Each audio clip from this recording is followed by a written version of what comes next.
The Pied Piper of Hamelin. A long, long time ago, the people of the town of Hamelin had a big problem. You see, there were too many rats in Hamelin. The people tried everything to get rid of the little pests, but all in vain. There were big rats and little rats. There were old rats and baby rats. There were rats of every color and every shape. Even the cats couldn't do anything to get rid of them. The chief of the town called a meeting and said, "We will give 10 sacks of gold to anybody who saves us from the rats." Finally, one day, a stranger from a faraway land came to Hamelin. Dressed in colorful clothes, he had a feather in his hat and he carried a pipe. He said to the townspeople, "I will get rid of the rats." Then the stranger took out his pipe and started playing an odd but wonderful tune. All the rats in the town heard the music and began to run to him. As he walked through the streets of Hamelin, playing his pipe, more and more rats followed him. Rats from every corner followed the Pied Piper and his music. The clever man took them all to a river.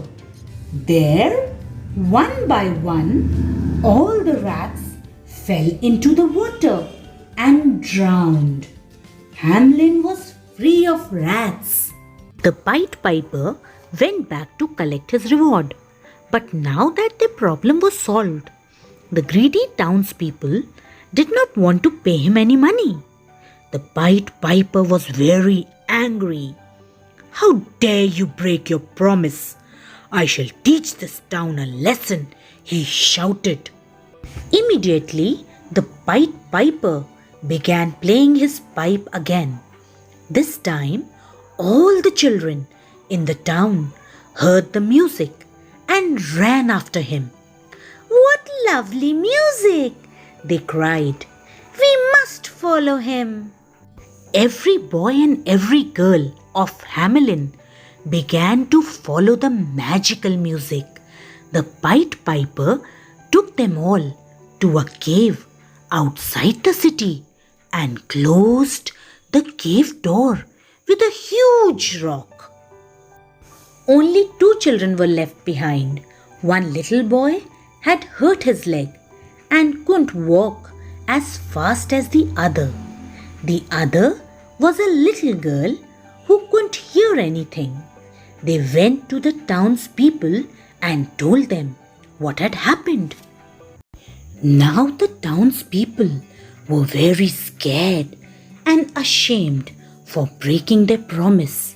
They went to the cave where the Pied Piper was and begged for forgiveness. They even promised to give him 20 sacks of gold. Finally, the Pied Piper let the children go. The town of Hamelin had learnt never to be ungrateful and greedy. The Pied Piper disappeared, never to be seen again. But they say that sometimes in Hamelin, if you listen very carefully, you can still hear the beautiful sound of his pipe.